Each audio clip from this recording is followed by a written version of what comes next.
मैं हूं रविंद्र अग्रवाल, आपका अपना फिजिक्स टीचर, फिजिक्स फैकल्टी। आप सभी बच्चों का डाउटनेट ऐप पे बहुत बहुत वेलकम, बहुत बहुत स्वागत करता हूं बेटा।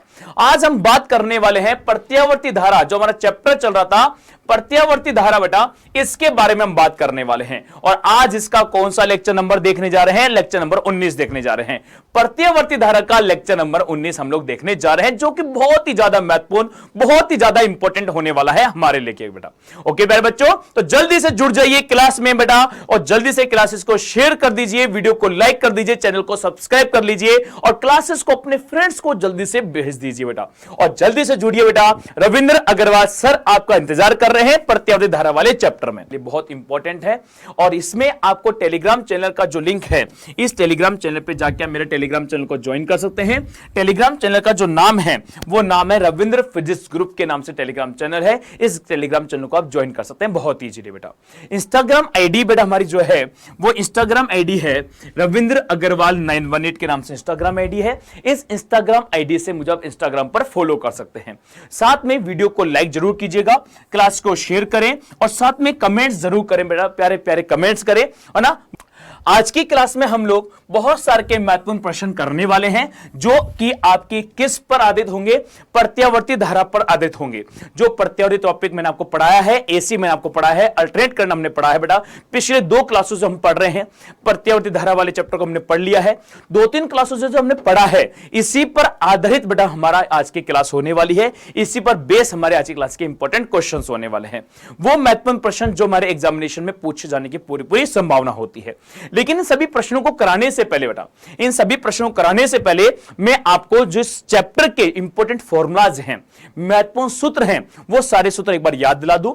ये सभी सूत्रों को एक जगह लिख दूं कि प्रत्यावर्ती धारा से संबंधित ये सभी सूत्र हमें याद होने चाहिए बेटा। और फिर जाकर के हम लोग इस पर आने वाले सभी महत्वपूर्ण प्रश्नों को करेंगे। ये वाला प्रश्न भी करेंगे, ये वाला प्रश्न भी करेंगे। ओके, और इन सभी महत्वपूर्ण प्रश्नों को हम लोग करेंगे बेटा, ये भी प्रश्न करेंगे, है ना। तो ये सभी प्रकार के जो प्रश्न हैं, ये सभी प्रकार के प्रश्न जो है हम लोग आज की क्लास में सॉल्व करने वाले हैं बेटा। ये सभी प्रश्न हम लोग आज की क्लास में सॉल्व करने वाले हैं, जो आपके एग्जाम में पूछे जाने वाले हैं बेटा। हम सबसे पहले महत्वपूर्ण सूत्र देखते हैं बेटा। महत्वपूर्ण सूत्र कौन कौन से हैं? महत्वपूर्ण सूत्र बेटा, हम जो महत्वपूर्ण सूत्र देखने जा रहे हैं, ये वो महत्वपूर्ण सूत्र देख रहे हैं जो एसी वाली चैप्टर से लिंक करते हैं बेटा। मतलब एसी चैप्टर में आने वाले वो महत्वपूर्ण सूत्र बेटा, जो हमारे लिए बहुत ज्यादा जरूरी है, जिनको सीखना बेटा। याद कीजिए, मैंने आपको बताया था कि प्रत्यावर्ती धारा का जो समीकरण होता है, प्रत्यावर्ती धारा का समीकरण बेटा, प्रत्यावर्ती धारा का समीकरण बेटा, मैंने आपको बोला था बेटा, प्रत्यावर्ती धारा का जो समीकरण होता है, वो समीकरण क्या होता है? वो समीकरण होता है I बराबर I not sine omega T होता है। ये प्रत्यावर्ती धारा का समीकरण होता है बेटा। और इसी प्रकार से हमारे पास प्रत्यावर्ती वोल्टेज का समीकरण होता है। प्रत्यावर्ती वोल्टेज का समीकरण क्या होता है? V बराबर V not sine omega t plus phi होता है बेटा। तो मैंने आपको कहा था बेटा कि यहाँ पे जो V नॉट है, I नॉट है, फाई है, ओमेगा है, ये क्या क्या है बेटा? मैंने बोला था कि I नॉट कौन सी धारा होती है? I नॉट हम बोलते हैं शिखर धारा। आई नोट को हम क्या बोलते हैं? शिखर धारा बोला जाता है। और वी नोट को हम क्या बोलते हैं? शिखर वोल्टेज बोलते हैं। वी नोट को हम क्या बोलेंगे बेटा? वी नोट को हम यहाँ पर शिखर वोल्टेज बोलते हैं। आई नोट को हम लोग शिखर धारा के नाम से जानते हैं बेटा। तो वी नोट क्या कहलाता है हमारा? वी नोट हमारा यहाँ पे शिखर वोल्टेज कहलाता है, शिखर वोल्टेज कहलाता है, शिखर वोल्टता कहलाती है। तो वी नोट हमारा शिखर वोल्टेज है, आई नोट शिखर धारा है बेटा। ओमेगा जो है बेटा वो हमारी कोणीय आवृत्ति होती है, इसे हम कोणीय आवृत्ति के नाम से जानते हैं, जिसका फॉर्मूला हम 2πf लिखते हैं बेटा। कोणीय आवृत्ति होती है बेटा, जिसका फॉर्मूला हम क्या लिखते हैं? 2πf से लिखा जाता है बेटा। और जो फाई होता है, ये क्या होता है? कलांतर होता है। इस फाई को हम लोग क्या बोलते हैं? कलांतर के नाम से जानते हैं, कलांतर बोला जाता है। प्रत्यावर्ती वोल्टेज और प्रतिधारा के मध्य में कलांतर होता है। तो कलांतर, कोणीय आवृत्ति, शिखर वोल्टेज, शिखर धारा हमें समझ में आ जाता है बेटा। इसी जगह क्या होता है? वर्ग माध्य मूल धारा होती है, वर्ग माध्य मूल धारा होती है बेटा। अब वर्ग माध्य मूल धारा क्या होती है? IRMS करंट क्या होती है बेटा, वो भी बता देता हूं। वर्ग माध्य मूल धारा होती है, जब हम शिखर धारा में √2 का भाग देते हैं तो वो वर्ग माध्य मूल धारा बन जाती है, IRMS बन जाती है। और वर्ग माध्य मूल वोल्टेज क्या होता है, वो भी क्लियर कर देता हूं बेटा। वर्ग माध्य मूल वोल्टेज क्या होता है? वर्ग माध्य मूल वोल्टेज क्या होता है, तो वर्ग माध्य मूल वोल्टेज होता है Vrms, और Vrms क्या होता है, शिखर वोल्टेज बाय √2 होता है, तो V0 बाय √2 वर्ग माध्य मूल वोल्टेज होता है बेटा। ये सभी चीजें हमारे लिए बहुत ज्यादा इंपॉर्टेंट हो जाती है। फिर मैंने आपको बताया था प्रत्यावर्ती धारा का औसत मान पूर्ण चक्र के लिए क्या होता है और अर्ध चक्र के लिए क्या होता है। मैंने आपको नेक्स्ट पॉइंट में बोला था बेटा कि प्रत्यावर्ती धारा का औसत मान, प्रत्यावर्ती धारा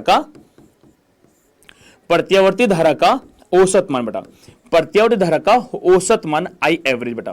तो प्रत्यावर्ती धारा का जो औसत मान होता है, ये मान मैंने आपको दो चीजों के लिए बताए थे, एक बताता पूरे चक्र के लिए, एक तो बताता बेटा पूर्ण चक्र के लिए, एक बताता पूर्ण चक्र के लिए, पूर्ण चक्र के लिए बेटा, और एक आपको बताता अर्ध चक्र के लिए, पूर्ण चक्र के लिए, और दूसरा बताता बेटा आपको अर्ध चक्र के लिए, अर्ध चक्र के लिए बेटा। तो मैंने कहा था कि पूर्ण चक्र की अगर आप बात कर रहे हो, अगर पूर्ण चक्र की बात कर रहे हो तो जो औसत मान होते हैं वो हमारे 0 होते हैं, और अर्ध चक्र की बात कर रहे हो तो औसत मान क्या होता है, 2I0/π होता है बेटा, 2I0/π होता है। ये मैं आपको ऑलरेडी बता चुका हूं बेटा कि औसत मान पूरे चक्र के लिए 0 होता है और अर्ध चक्र के लिए 2I0/π होता है बेटा। फिर मैंने आपको परिपथ बताए थे बेटा, क्या बताए थे बेटा, परिपथ बताए थे, और वो परिपथ बहुत ज्यादा हमारे लिए इंपॉर्टेंट थे। परिपथ हमारे लिए बहुत ज्यादा इंपॉर्टेंट है, जो परिपथ मैंने आपको समझाए थे बेटा। ध्यान से देखिएगा मैंने कौन कौन से परिपथ आपको यहां पर समझाए थे। मैंने आपको परिपथ समझाए थे, कौन कौन से परिपथ बेटा, एल परिपथ, आर परिपथ, सी परिपथ, एल आर परिपथ, आर सी परिपथ, एल सी आर परिपथ बेटा।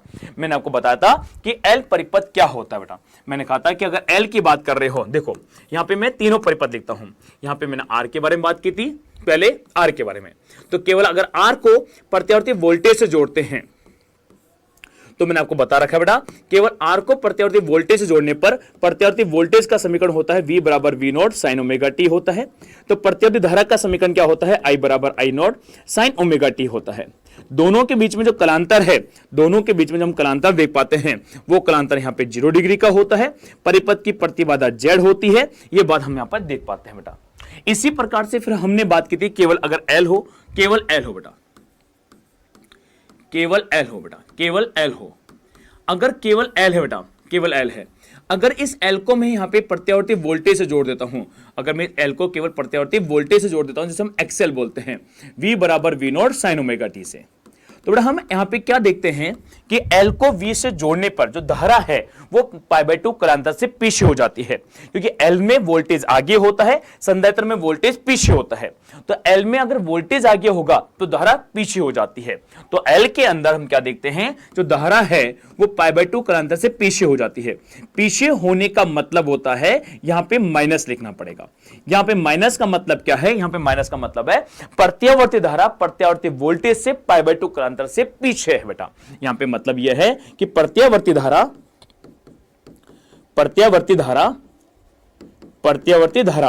प्रत्यावर्ती वोल्टेज से प्रत्यावर्ती वोल्टेज से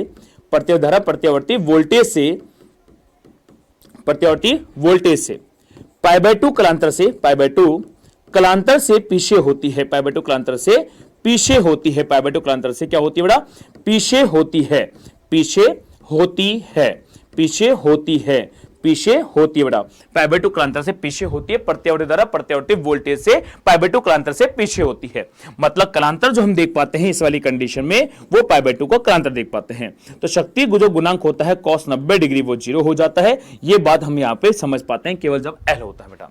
इसी प्रकार से केवल जब C होता है, केवल C हो बेटा, अगर हम बात करें केवल C हो बेटा, अगर केवल C हो और कोई भी ना हो, तो बेटा केवल C हो तो हम क्या कहते हैं बेटा, अगर संधारित्र को उस कंडीशन में हम यहाँ पे अगर प्रत्यावर्ती वोल्टेज स्रोत से जोड़ देते हैं बेटा, अगर C को हम प्रत्यावर्ती वोल्टेज स्रोत से जोड़ देते हैं, V बराबर V0 sin ओमेगा टी से जोड़ दिया जाता है बेटा, तो उस कंडीशन में हमारे पास क्या हो जाता है, उस कंडीशन में क्या हो जाएगा, अगर C को हम वोल्टेज से जोड़ते हैं, प्रत्यावर्ती वोल्टेज जोड़ते हैं, तो संधारित्र वाले केस में वोल्टेज पीछे होता है तो धारा आगे हो जाती है।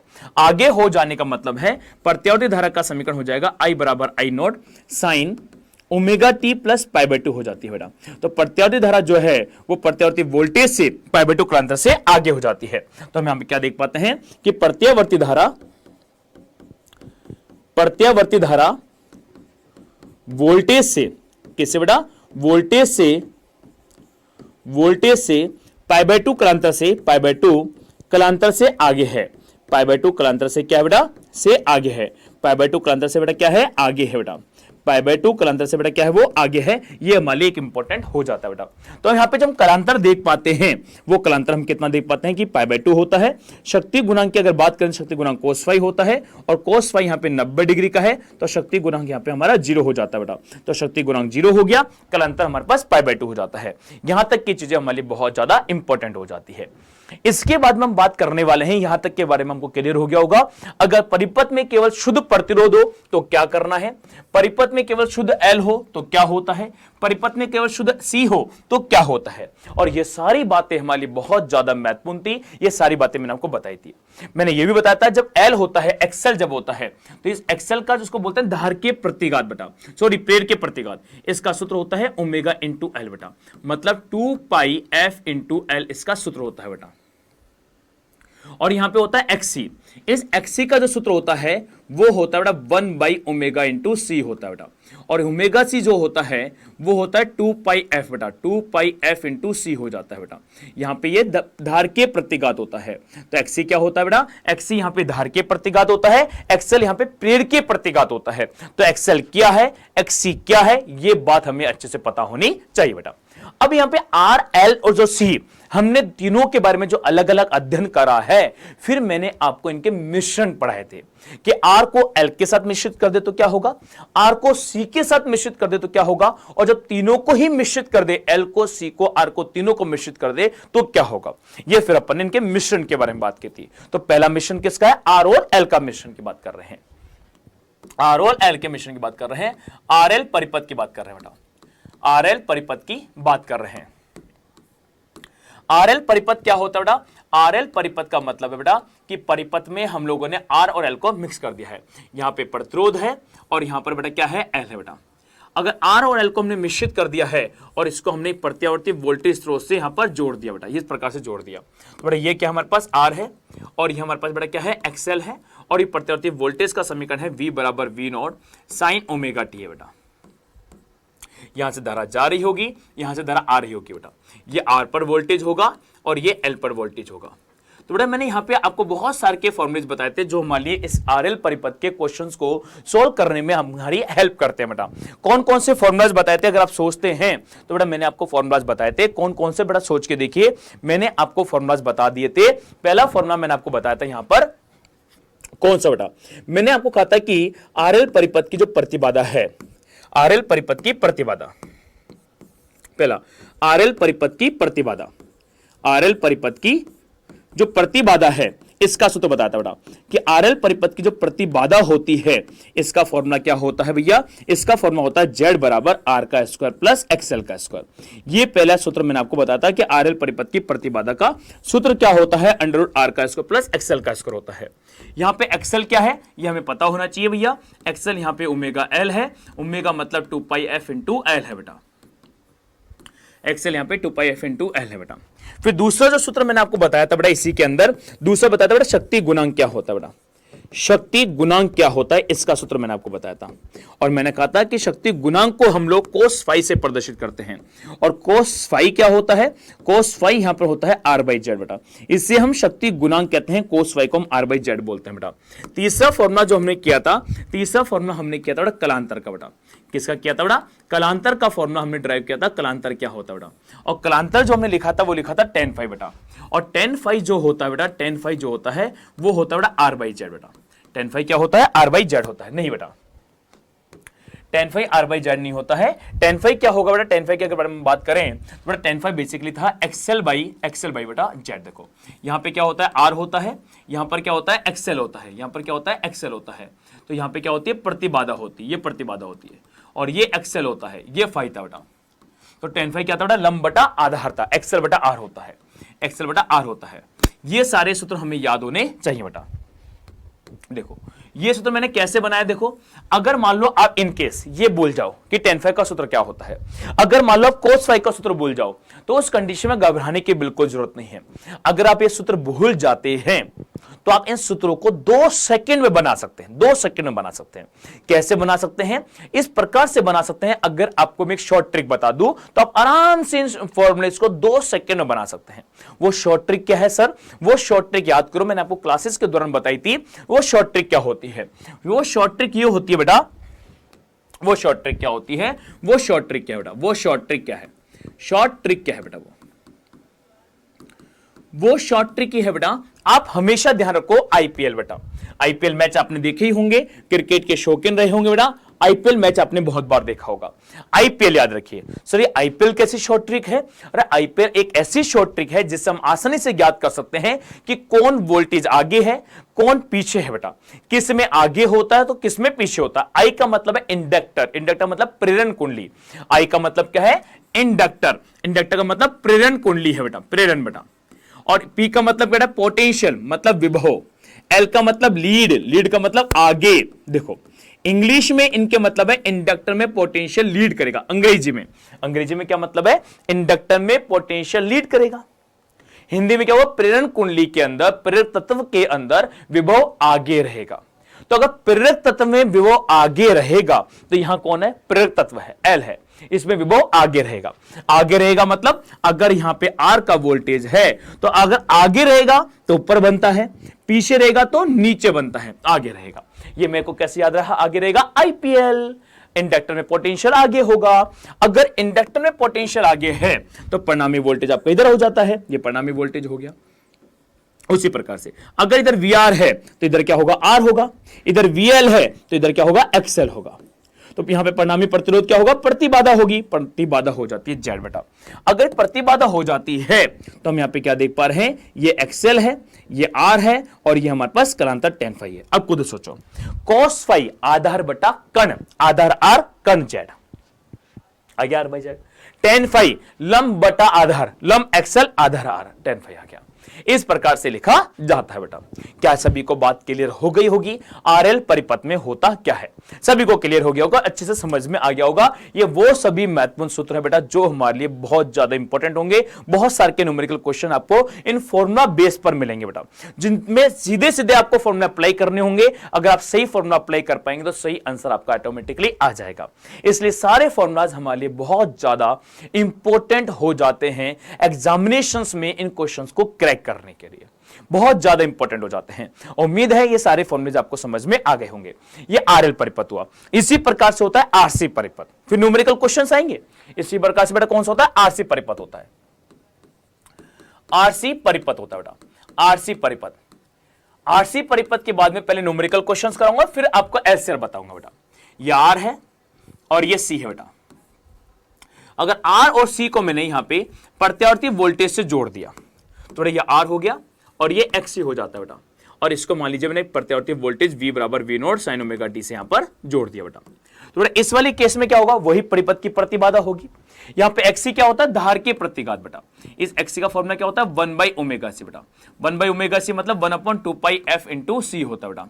ये धार के प्रतिघात होता है, एक्सी इसको बोला जाता है। 1/ओमेगा सी 1/2πf सी बोला जाता है बेटा। अगर मैं यहां पे बात करता हूं परिपथ की, आरसी परिपथ की प्रतिबाधा, आरसी परिपथ की प्रतिबाधा, आरसी परिपथ की प्रतिबाधा बेटा। और इसकी जो प्रतिबाधा है, इसका जो सूत्र होता है बेटा जेड का, वो सूत्र क्या होता है? अंडर आर का स्क्वायर प्लस एक्सी का स्क्वायर होता है। ये परिपथ की प्रतिबाधा का सूत्र होता है बेटा, आर का स्क्वायर प्लस एक्सी का स्क्वायर होता है। ये परिपथ की प्रतिबाधा कहलाती है।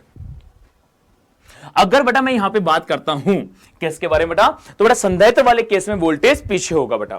तो बेटा यहां पे आर का वोल्टेज इधर हो गया। अगर आर का वोल्टेज इधर हो गया तो बेटा संधारित्र का वोल्टेज यहां पे पीछे हो जाता है बेटा। और यहां पे क्या निकल जाएगा? हमारा परिणामी वोल्टेज हमें देखने को मिलता है बेटा। इसी प्रकार से हम यहां पे क्या कह सकते हैं? अगर आर का वोल्टेज यहां है मतलब प्रतिरोध यहां है बेटा, और धार के प्रतिघात कहां है? एक्सी आपका नीचे है बेटा। तो यहां पे जो प्रतिबाधा है वो प्रतिबाधा यहां पे जेड यहां पर आ जाती है बेटा। ये प्रतिबाधा आ गई, और यहां से जो बनता है ये आपका कलांतर होता है बेटा। तो बेसिकली क्या हो जाएगा, ये हमारे पास XC हो जाता है बेटा। तो अगर मैं यहां से शक्ति गुणांक का फॉर्मूला लिखता हूं, cos फाई का फॉर्मूला लिखता हूं बेटा, शक्ति गुणांक का सूत्र लिखता हूं cos फाई बेटा। तो शक्ति गुणांक क्या होता है, आधार बटा कण होता है। तो अगर हम आधार देखते हैं तो आधार R है, कण यहां पे Z है, तो शक्ति गुणांक क्या हो गया, R/Z हो जाता है बेटा। और यहां पे जब कलांतर देखा जाता है, tan फाई का फॉर्मूला देखा जाता है, वो होता है लंब बटा आधार होता है। लंब XC आधार R हो जाएगा, तो लंब हो जाएगा XC और आधार यहां पे हो जाता है R बेटा। इस प्रकार से हमने tan फाई और cos फाई दोनों के सूत्रों को यहां पर देख लिया है, जो कि हमारे लिए बहुत ज्यादा महत्वपूर्ण सूत्र है बेटा। दोनों ही सूत्र हमारे लिए बहुत ज्यादा महत्वपूर्ण हो जाते हैं बेटा, और ये सारी चीजें हमें अच्छे से पता होनी चाहिए बेटा।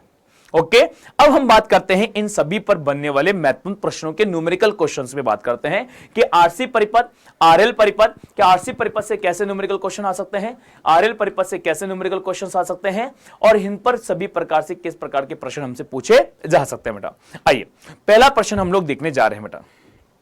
आ जाइए बेटा, पहला प्रश्न बेटा। हाँ, लेकिन जो बच्चा अगर नया आया हो या जस्ट अभी उसने क्लास ज्वाइन करी हो, उसको पहले अगर मैंने होली विश नहीं करा है, तो मैं सभी बच्चों को होली विश वापस से करना चाहूंगा। हैप्पी होली, होली की बहुत बहुत शुभकामनाएं बेटा।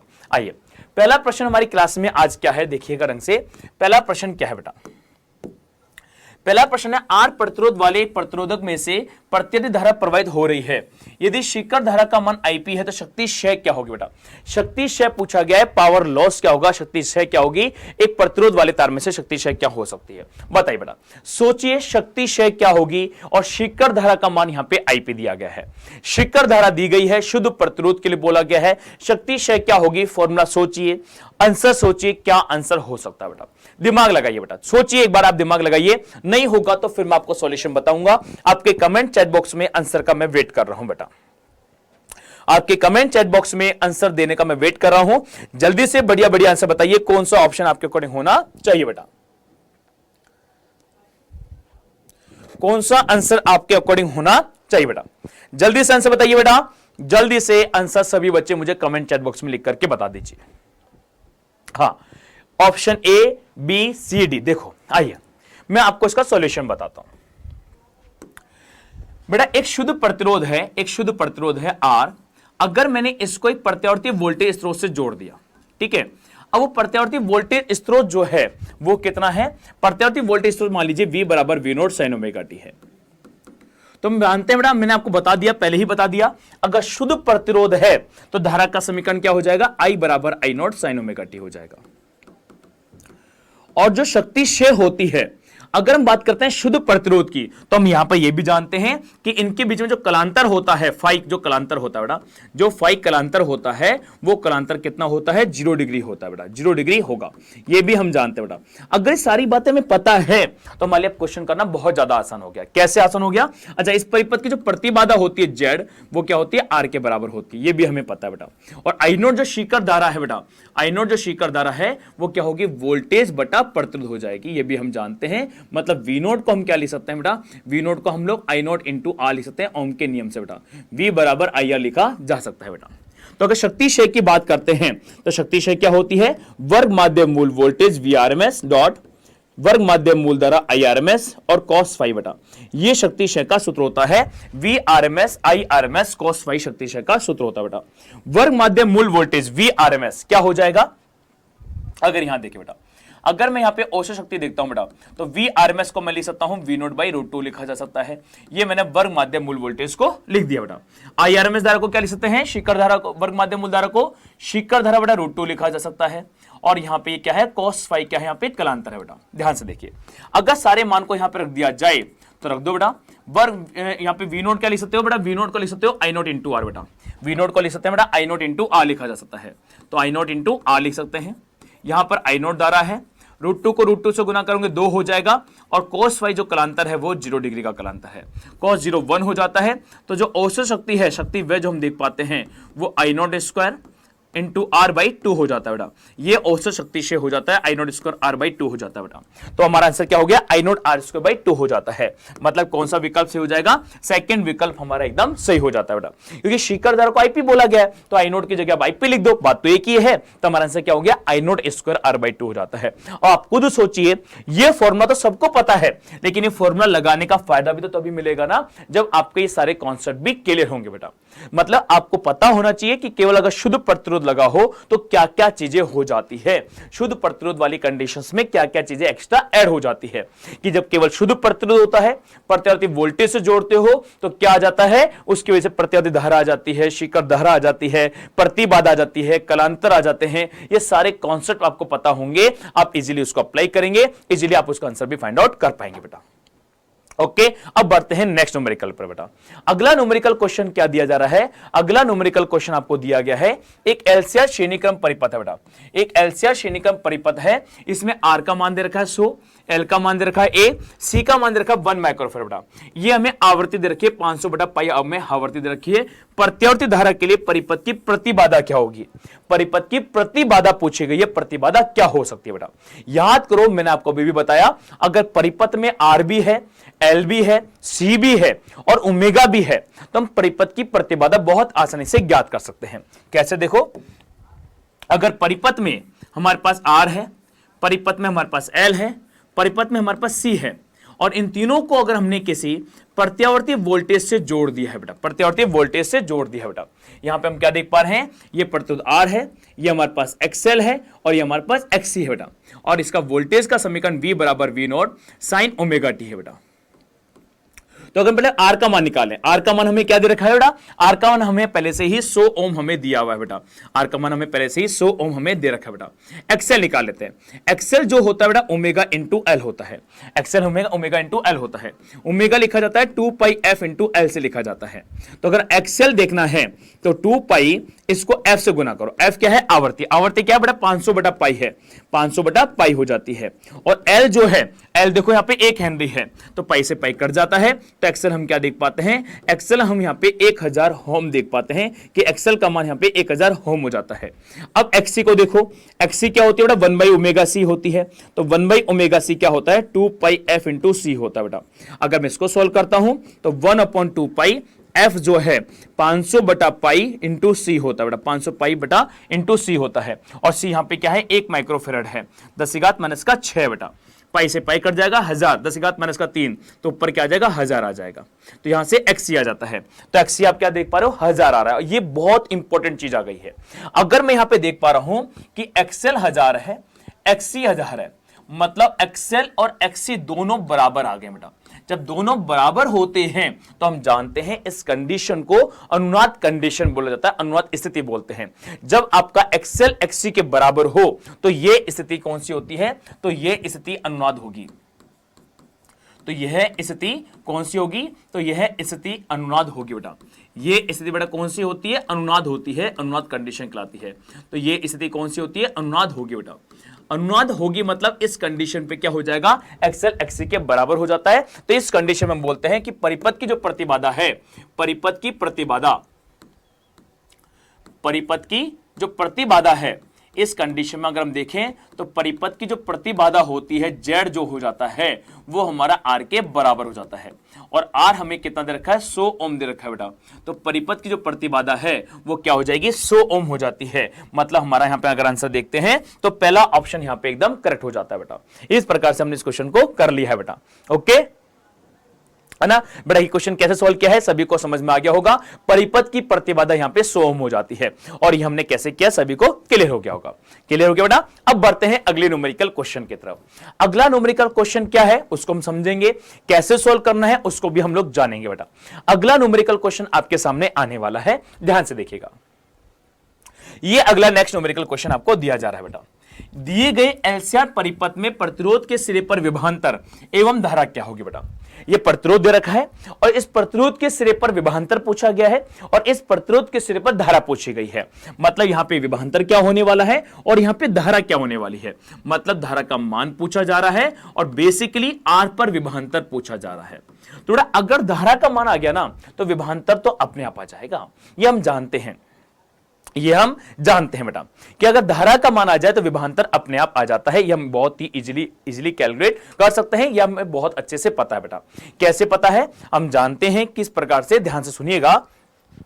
हम इस प्रकार जानते हैं कि अगर एलसीआर परिपथ है, अगर एलसीआर परिपथ है, अगर ये प्रतिरोध है ना, और ये एल है, अगर ये सी है बेटा, अगर मैंने इन तीनों को किसी प्रत्यावर्ती वोल्टेज स्रोत से जोड़ दिया, अगर तीनों को मैंने इसको किसी प्रत्यावर्ती वोल्टेज स्रोत से जोड़ दिया, जिसका यहां पे वोल्टेज देखें तो बेटा 100 वोल्टेज है, अगर इसकी आवृत्ति देखें तो 50 हर्ट्ज की यहां पर आवृत्ति हमें देखने को मिल रही है।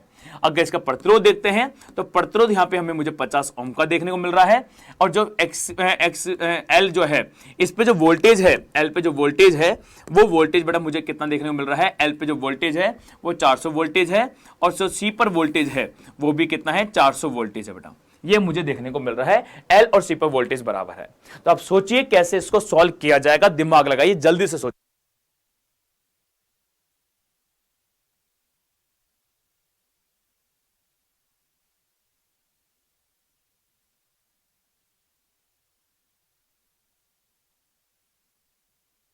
जल्दी से सोचो बेटा, क्या आंसर होना चाहिए, जल्दी से सोचिए। आपको मैंने समय दे दिया है 1 मिनट का, फटाफट से सोचिए।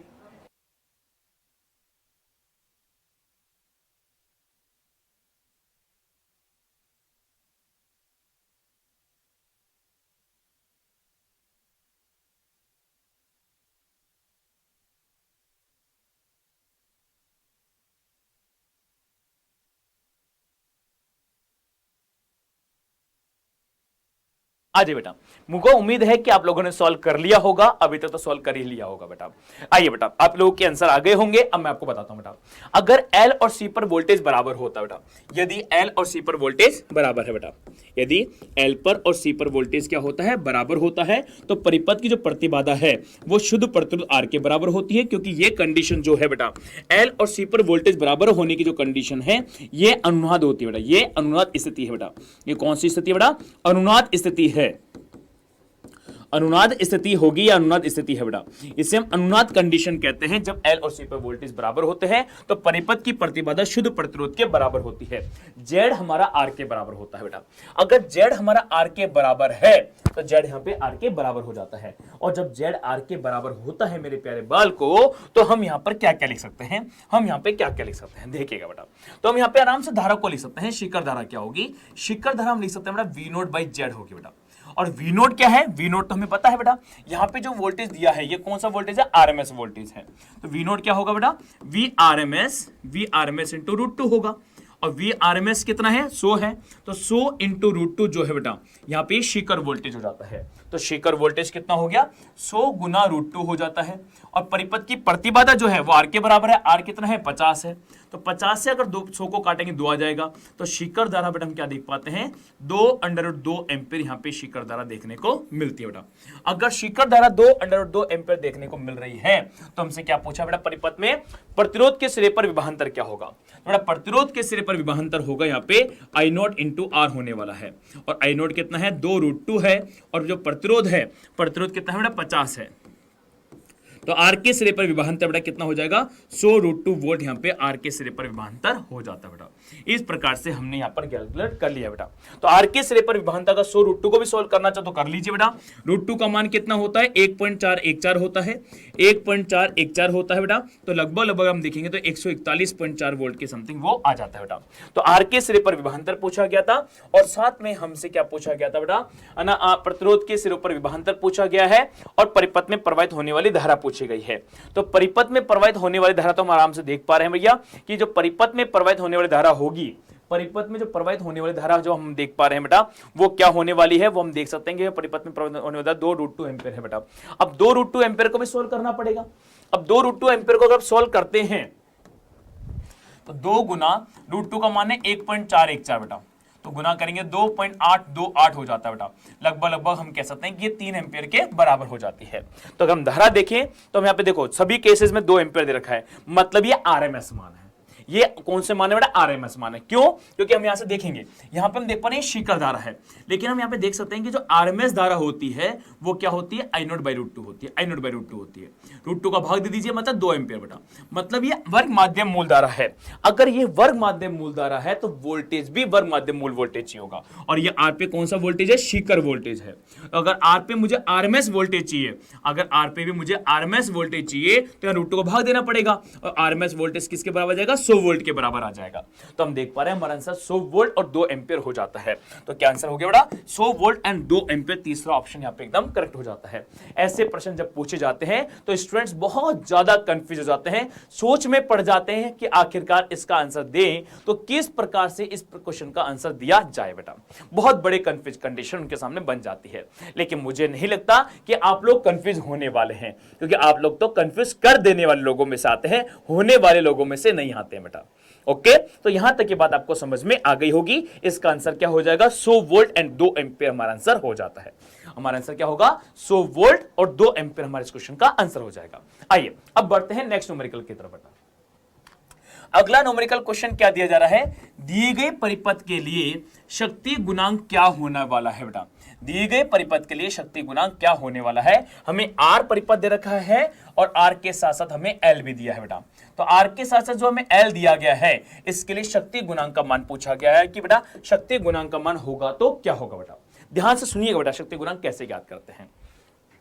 यदि मैंने आपको बताया भी था अभी कुछ देर पहले, यदि आर एल परिपथ हो, यदि आर एल परिपथ बेटा, याद करो मैंने इसमें क्या क्या बताया था। इसमें मैंने आपको बोला था यदि परिपथ में आर और एल है बेटा, अगर परिपथ में प्रतिरोध लगा हुआ है और प्रतिरोध में साथ में एल भी लगा हुआ है, और दोनों को अगर हमने प्रत्यावर्ती वोल्टेज से जोड़ दिया है बेटा, अगर दोनों को हमने प्रत्यावर्ती वोल्टेज से जोड़ दिया है, यहाँ पे V बराबर V not sine omega t से अगर हमने जोड़ दिया है, V बराबर V not sine omega t से अगर हम जोड़ देते हैं तो ये R पे वोल्टेज होता है और ये L पे वोल्टेज होता है। तो हम जानते हैं, मैंने आपको बताया था ये XL होगा और ये R होगा बेटा। और इस कंडीशन में मैंने आपको बताया था बेटा, जो शक्ति गुणांक होता है, जो शक्ति गुणांक होता है जिसे हम कोस फाई के नाम से जानते हैं, कोस फाई का जो सूत्र होता है, शक्ति गुणांक का जो सूत्र होता है बेटा, वो सूत्र होता है बेटा आर बाई जेड बेटा। इसे शक्ति गुणांक बोला जाता है, आर बाई जेड के नाम से हम इसको जानते हैं। शक्ति गुणांक को लिखा जाता है बेटा आर बाई जेड से लिखा जाता है बेटा, आर बाई जेड से लिखा जाता है बेटा। और यहाँ पे जेड क्या है? प्रतिबाधा होती है। और प्रतिबाधा क्या है? लेकिन मैंने आपको इसके लिए एक और सूत्र भी बताया था, आप ये मत लगाओ, ये लगाऊंगे फालतू, आपको लंबा क्वेश्चन करना पड़ेगा, जेड निकालना पड़ेगा। इससे बड़े क्या लगा दो? tan फाई लगा दो। और मैंने आपको बताया tan फाई क्या होता है? एक्सएल बेटा आर होता है। और एक्सएल आपको पता ही है, प्रश्न में दिया है, एल दे रखा है, एल कितना है? 3.5 है। अब एल का मान आपको 3.5 हेनरी दिया है और आवृत्ति आपको 50 दी है, आवृत्ति आपको 50 हर्ट्ज दी है बेटा। तो अब इस कंडीशन से आप एक्सएल आराम से ज्ञात कर सकते हो। एक्सएल कैसे ज्ञात करते हैं? एक्सएल ज्ञात करने के लिए सूत्र लगा दो 2 पाई एफ इंटू एल बेटा। अब 2 पाई एफ कितना है? 50 है, एल कितना है? 3.5 है बेटा। तो ये हो जाएगा 100 का मतलब कितना हो जाएगा? 350 इंटू पाई हो जाता है। तो एक्सएल कितना हो गया? 350 इंटू पाई हो जाता है। और आर का वैल्यू क्या दिया है? आर का वैल्यू आपको 1100 पाई दिया है बेटा, आर का वैल्यू 1100 पाई दिया गया है। 0 से 0 काट दो, 5 7 35, 5 दूनी 10, 5 दूनी 10 बेटा। तो फाइनली कितना हो गया? tan फाई अगर आप देखते हो तो पाई बटा 22 बटा 7 नीचे आ जाता है बेटा। ये भी पाई बेटा, पाई से पाई कट गया 1, तो फाई कितना हो गया? 45 डिग्री का यहाँ पे कलांतर देखने को मिलता है बेटा। Answer is 45 degree. tan phi का मतलब हो गया 1 बेटा 45 डिग्री। तो बेटा शक्ति गुणांक पूछा गया है ना, तो शक्ति गुणांक कितना हो जाएगा? शक्ति गुणांक क्या होता है? शक्ति गुणांक होता है कोस फाई बेटा। शक्ति गुणांक क्या होता है? कोस फाई होता है। अब कोस फाई होता है तो फाई कितना आ चुका है? 45 डिग्री आ चुका है। तो कोस 45 कितना होता है? 1/√2 होता है बेटा। तो हमारा आंसर क्या हो गया? 1/√2 हमारा आंसर हो जाता है बेटा। मतलब तीसरा ऑप्शन यहाँ पे एकदम हमारा परफेक्ट हो जाएगा। इस प्रकार से हमने इस क्वेश्चन को भी सॉल्व कर लिया है बेटा। अब बढ़ते हैं नेक्स्ट न्यूमेरिकल पे बेटा। अगला प्रश्न बेटा ये एम्स 2012 में पूछा गया प्रश्न है, मतलब PYQ क्वेश्चन है बेटा। कैसा प्रश्न है बेटा? ये आपके लिए PYQ क्वेश्चन है, प्रीवियस ईयर्स में पूछा गया प्रश्न है बेटा। सोचिए कैसे करेंगे इस क्वेश्चन का आंसर बेटा। किसी प्रत्यावर्ती परिपथ में प्रत्यावर्ती वोल्टेज का समीकरण है, जोड़ा गया है, ताक्षणिक शक्ति पूछी जा रही है कि ताक्षणिक शक्ति क्या होगी, इंस्टेंटेनियस पावर क्या होगी बेटा, ये हमसे पूछा गया है बेटा। ताक्षणिक शक्ति कैसे कैलकुलेट कर सकते हैं, सोच के देखिए बेटा। आखिरकार क्या करें कि जिससे आप इंस्टेंटेनियस पावर कैलकुलेट कर पाएंगे, ताक्षणिक शक्ति को ज्ञात कर पाएंगे बेटा। सोचिए कैसे कैलकुलेट कर सकते हो ताक्षणिक शक्ति को? सोच के देखिए बेटा कि हम इस प्रकार से ताक्षणिक शक्ति को ज्ञात कर सकते हैं। कैसे ज्ञात कर सकते हैं?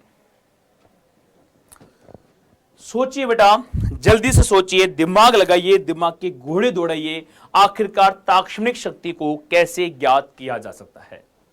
ताक्षणिक शक्ति हम कैसे ज्ञात कर सकते हैं? हाउ कैन टू कैलकुलेट, कैसे कैलकुलेट कर पाएंगे? आइए बेटा, अब मैं आपको बताता हूं कैसे करेंगे। बेटा एम्स 2012 में जो प्रश्न पूछा गया, एल वाले को प्रत्यावर्ती वोल्टेज से जोड़ा जा रहा है, ताक्षणिक शक्ति पूछा रही है, मतलब किसी भी टी समय पर धारा पूछी जा रही है। और जब किसी भी टी समय पर धारा पूछी गई थी, उस समय आपको प्रॉपर तरीके से सारे फॉर्मूले इसको लगाने पड़ेंगे भैया, प्रॉपर तरीके से। कैसे? आइए बताता हूं। देखिएगा, बढ़िया प्रश्न था बेटा। ये एल है, अगर इस एल को अगर हमने किसी प्रत्यावर्ती वोल्टेज से जोड़ दिया, ठीक है, ये हम सभी जानते हैं, ये एक्सएल है। प्रत्यावर्ती वोल्टेज का समीकरण उसमें मान लीजिए V बराबर V not sine omega T है। तो हम जानते हैं अगर ये समीकरण है, याद कीजिए मैंने आपको बताया था, तो यहां पे धारा का जो समीकरण है वो समीकरण हो जाएगा I बराबर I not sine omega t minus pi by 2। क्यों? क्योंकि हम जानते हैं कि प्रत्यावर्ती वोल्टेज में वोल्टेज अगर आगे होता है तो धारा क्या होती है? पाई बाय 2 कालांतर से पीछे होती है। धारा क्या होती है? पाई बाय 2 कालांतर से पीछे होती है। अब यहां पर क्या करना है बेटा? यहां पे क्या करना है? आपको ताक्षणिक शक्ति पूछी है। अगर औसत शक्ति पूछी होती तो बात अलग थी, यहां पे ताक्षणिक शक्ति पूछी गई है। और ताक्षणिक शक्ति होती है किसी भी टी समय पर शक्ति को हम बोलते हैं ताक्षणिक शक्ति बोला जाता है। किसी भी टी समय पर जो शक्ति होती है वो ताक्षणिक शक्ति कहलाती है बेटा। मतलब V और I का जो गुणनफल है वही आपकी ताक्षणिक शक्ति के बराबर होता है बेटा। तो जब भी आपसे ताक्षणिक शक्ति पूछी जाती है तो हम ये औसत शक्ति नहीं कैलकुलेट करेंगे, हम यहाँ पे बिल्कुल सिंपल फॉर्मूला लगाने वाले हैं कि जो भैया P है वो क्या होने वाला है? V डॉट I होने वाला है बेटा, V डॉट I होने वाला है। मतलब इस V को इस I से गुना कर दो बेटा, इस V को इस I से गुना कर दो, और जब गुना करोगे तो वो शक्ति जो बनेगी वो ताक्षणिक शक्ति बनेगी। तो बेटा इस कंडीशन में लेकिन हम जानते हैं ये क्या बनने वाला है? माइनस का I not cos omega t बनने वाला है बेटा, क्योंकि sine 90 minus theta cos theta होता है, लेकिन 90 को इधर लाने के लिए बाहर माइनस लेना पड़ेगा, तो माइनस का I not cos omega T बन जाएगा। और यहां पे V नॉट I नॉट को गुना कर दो, तो बेटा P क्या हो गया? देखो, माइनस का V नॉट I नॉट, यहां पे हम क्या देख पा रहे हैं कि भैया साइन ओमेगा टी है, और यहां पे हम क्या देख पा रहे हैं भैया? कॉस ओमेगा टी है बेटा। यहां तक हम ये देख पा रहे हैं बेटा कि साइन ओमेगा टी और कॉस ओमेगा टी बन चुका है। अब हम यहाँ पे क्या लिख सकते हैं बेटा? जो यहाँ पे V नोट आप देख पा रहे हैं, जो यहाँ पे I नोट देख पा रहे हैं, इस I नोट को मैं लिख रहा हूं बेटा V नोट बाई जेड लिख रहा हूं बेटा। और मैं आपको बताता शुद्ध प्रतिरोध के लिए जो प्रतिबाधा है Z वो आपके XL के बराबर है। XL मतलब ओमेगा L के बराबर है। तो यहाँ पे मैं इसको लिख सकता हूँ V note by Z, Z मतलब XL, XL मतलब ओमेगा लिख सकता हूँ। I नोट की जगह लिख दीजिए, तो I नोट की जगह लिखोगे तो V नोट का स्क्वायर हो जाएगा और यहाँ ओमेगा L हो जाएगा। अब इसको बेटा ऊपर नीचे 2 से गुना कर दीजिए, और यहाँ पे क्या है? साइन ओमेगा टी है, और यहाँ पे कॉस ओमेगा टी है बेटा। अब ध्यान से देखिए बेटा, जो 2 साइन ओमेगा टी और कॉस ओमेगा टी है ये क्या होता है बेटा? सोच के देखिए बेटा, याद कीजिए कि जो 2 साइन थीटा कॉस थीटा होता है, 2 साइन थीटा और जो कॉस थीटा होता है इसको हम क्या बोलते हैं? साइन 2 थीटा बोलते हैं, साइन 2 थीटा बोलते हैं। मतलब 2 sine omega T dot cos omega t बेटा, इसका मतलब साइन 2 थीटा मतलब साइन 2 ओमेगा टी हो जाता है, साइन 2 ओमेगा टी हो जाता है। इसका मतलब ये होता है बेटा। तो यहाँ पे 2 sine omega t cos omega t sine 2 omega t हो जाएगा। तो ताक्षणिक शक्ति है P बराबर क्या लिखा जाएगा? माइनस का V नॉट स्क्वायर, माइनस का V not square 2 omega L, 2 omega L हो जाएगा, और 2 sine omega t cos omega t sine 2 omega t बेटा, तो वो हो जाएगा साइन 2 ओमेगा टी हो जाता है। इस प्रकार से हमने ताक्षणिक शक्ति को लिखा, किसी भी टी समय पर शक्ति को लिखा, तो minus V not square 2 omega L sine 2 omega t बेटा। तो बेटा आपका आंसर यहाँ पे क्या होगा? Minus V not square 2 omega L sine 2 omega t बेटा, साइन 2 ओमेगा टी, तो साइन 2 ओमेगा टी बेटा। तीसरा ऑप्शन यहाँ पे एकदम परफेक्ट था बेटा। इस प्रकार से आपको इस क्वेश्चन को सॉल्व करके एग्जाम में आना था बेटा। अब देख लीजिए, ऐसे प्रश्न हमारे एग्जामिनेशन में पूछे जाते हैं बेटा, ऐसे प्रश्न हमारे एग्जामिनेशन में पूछे जाते हैं, है ना। और ऐसे प्रश्न कई बार पूछे गए हैं, ऐसे प्रश्न कई बार हमारे एग्जामिनेशन में पूछे जा चुके हैं बेटा। और इसमें केवल और केवल क्या करा है बेटा? एम्स में नीट में जब प्रश्न पूछा गया बिल्कुल सिंपल V डॉट I पूछा गया था, यही तो करा है मैंने, V डॉट I, बस V को I से गुना करा है। देखो V को I से गुना ही तो करा है, V का मान I का मान रख दिया, इसके बाद तो गणित तो लगाई है, यहाँ पे क्या लगाइए? गणित लगाइए। अब इतनी प्रैक्टिस तो भैया करनी पड़ेगी, भैया डॉक्टर भी तो बनना है, डॉक्टर भी तो बनना है, चपरासी तो बनना नहीं है जो डायरेक्ट हो जाएगा। डॉक्टर बनना है तो थोड़ी सी मेहनत तो करनी पड़ेगी। इतनी तो गणित तो आनी ही चाहिए कि मल्टीप्लाई कैसे करते हैं, त्रिकोणमिति फलन क्या होते हैं, ये फॉर्मूले तो आपको आनी ही चाहिए भैया।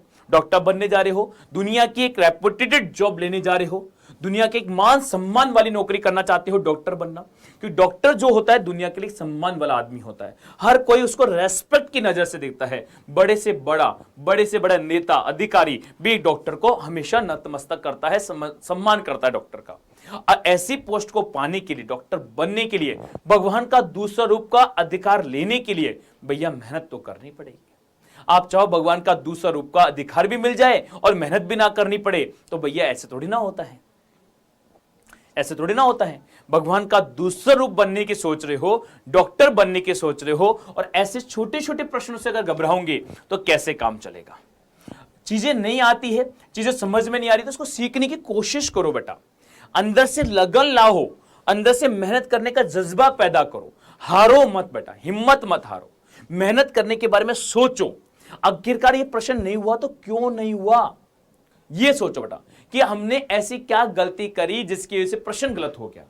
हम क्यों नहीं सोच पाए कि ताक्षणिक शक्ति का मतलब क्या है। मैंने आपको पहले भी बताया था ताक्षणिक का मतलब क्या होता है, याद करो, मैंने आपको बताया था ताक्षणिक बोलता क्या होती है, ताक्षणिक धारा क्या होती है, ये ताक्षणिक शब्द क्या होता है, ये मैंने आपको बहुत अच्छे से समझाया था, है ना। याद कीजिए बेटा, गुरुवार की क्लास के अंदर या बुधवार की क्लास में मैंने बहुत अच्छे समझाया था ताक्षणिक शब्द का मतलब क्या है। बेटा बुधवार की क्लास में समझाया था, मैंने कहा था ताक्षणिक शब्द का मतलब है किसी भी टी समय पर जो पावर है, किसी टी समय पर जो शक्ति है, वो ही ताक्षणिक शक्ति है, वो ही ताक्षणिक धारा है बेटा।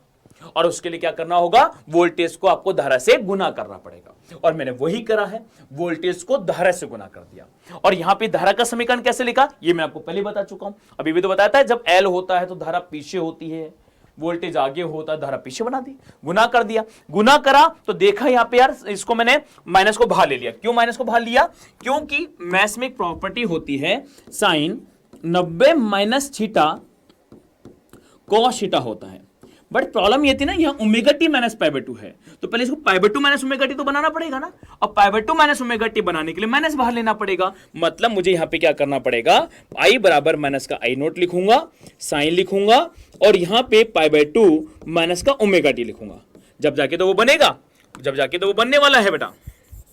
मतलब थोड़ा सा इसको बड़ा लिख देता हूं बेटा, जैसे आपको बड़ा बड़ा दिख जाएगा। आई बराबर, इसको मुझे माइनस का आई नोट लिखा, यहां पे बेटा मैंने साइन लिखा, यहां पे पाई बाय 2 लिखा, और यहां पे माइनस का ओमेगा टी लिखा, ये लिखा बेटा। अब जब ये समीकरण लिखा है, जब ये समीकरण लिखा है तभी तो बेटा यहां पे pi by 2 minus omega T बना, तो मतलब आई बराबर I naught sine pi by 2 minus omega T बनता है। ओके, अब बढ़ते हैं अगले न्यूमेरिकल क्वेश्चन पर। अगला न्यूमेरिकल क्वेश्चन बेटा एम्स 2013 में पूछा गया प्रश्न बेटा। एम्स 2013 में क्या प्रश्न पूछा गया, एम्स 2013 के अंदर प्रश्न पूछा गया प्यारे बच्चों कि एक एलसीआर श्रेणीक्रम परिपथ दे रखा है बेटा आपको। यहां पे बेटा प्रेरित तत्व के पर बेटा अधिकतम वोल्टेज पूछा गया है। मतलब यहां पर इस एल पर होने वाला मैक्सिमम वोल्टेज पूछा जा रहा है, वी एल क्या होने वाला है बेटा, वी एल पूछा जा रहा है कि वी एल क्या होगा। अगर VL कैलकुलेट करना है तो बेटा मैं वापस से यही बोलूंगा कि VL कैलकुलेट करने के लिए सबसे पहले क्या निकालो, एक्सेल और एक्सी निकाल लो बेटा, कि एक्सेल क्या है और एक्सी क्या है बेटा। सबसे पहले ये कैलकुलेट कर लो। अगर हमने एक्सेल एक्सी कैलकुलेट कर लिया तो VL अपने आप आ जाएगा। कोशिश करो, देखा एक बार कोशिश करें सभी बच्चे, 1 मिनट का समय है आपके पास, जल्दी से कोशिश करें बेटा।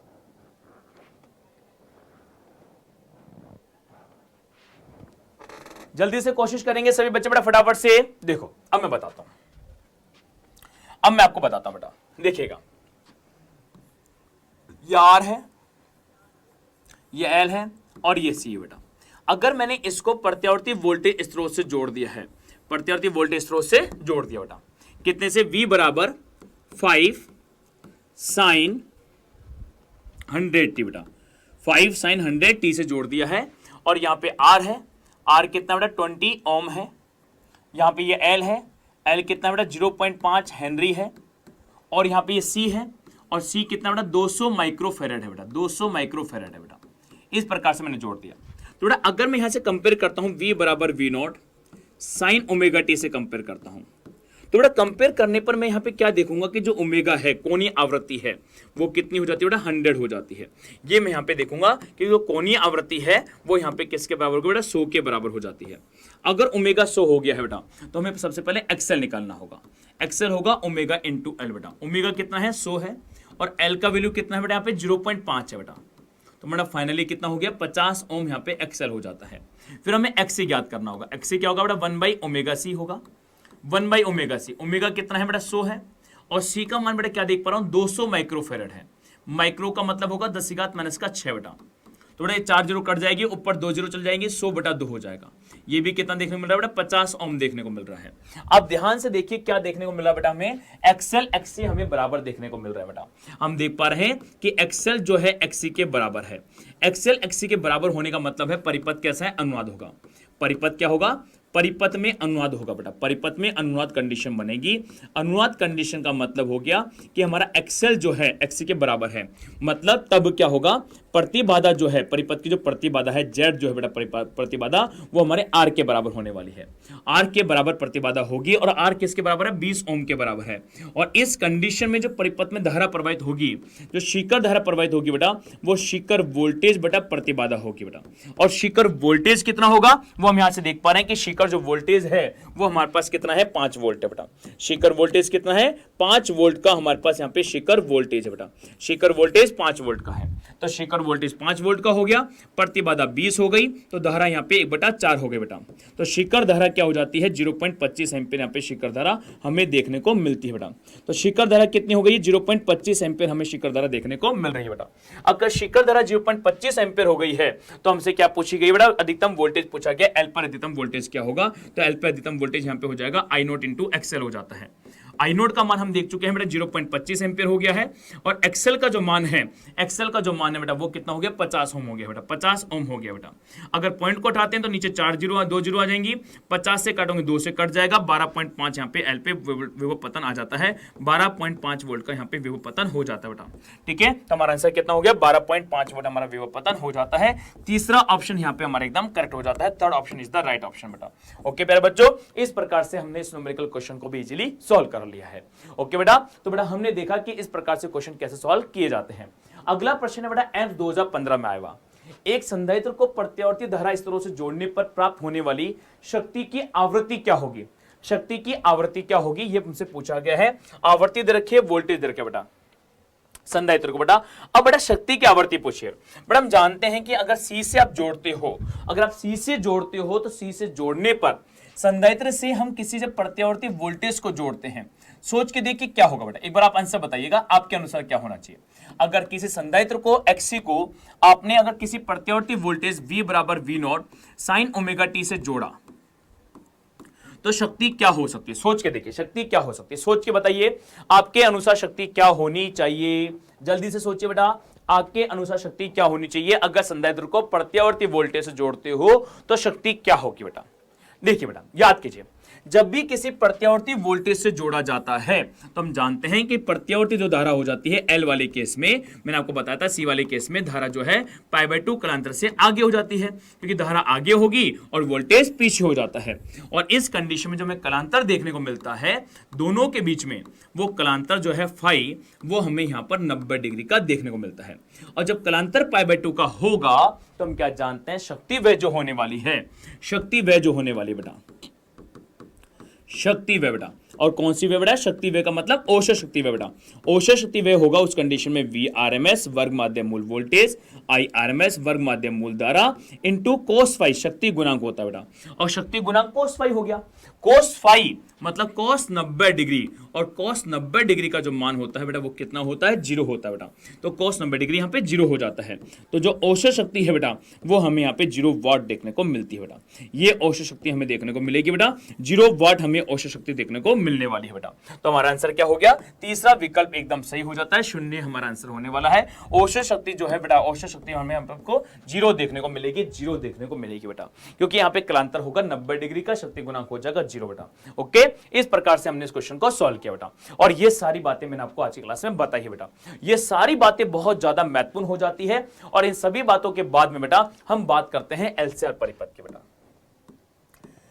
एलसीआर परिपथ की बेटा, एलसीआर परिपथ की। बेटा एलसीएम परिपथ क्या होता है ये आपको याद ही होगा, जब एल को, सी को और आर को तीनों को प्रत्यावर्ती वोल्टेज स्रोत से श्रेणी क्रम में जोड़ा जाता है, V बराबर V not sine omega t से जोड़ा जाता है, तो ऐसे परिपथ को हम यहाँ पे एलसीआर परिपथ के नाम से जानते हैं बेटा। इस कंडीशन में यहाँ पे जो वोल्टेज है, यहाँ पे जो प्रतिरोध है प्रेरक के प्रतिकार एक्सएल है, ये एक्सी है और ये आर है बेटा। इस कंडीशन में जो परिपथ की प्रतिबाधा है वो क्या लिखी जाती है, आर का square plus XL minus XC का होल स्क्वायर लिखा जाता है, ठीक है। और यहाँ पे जो कोस वाई है उसका सूत्र बेटा वही आर बाई जेड होता है।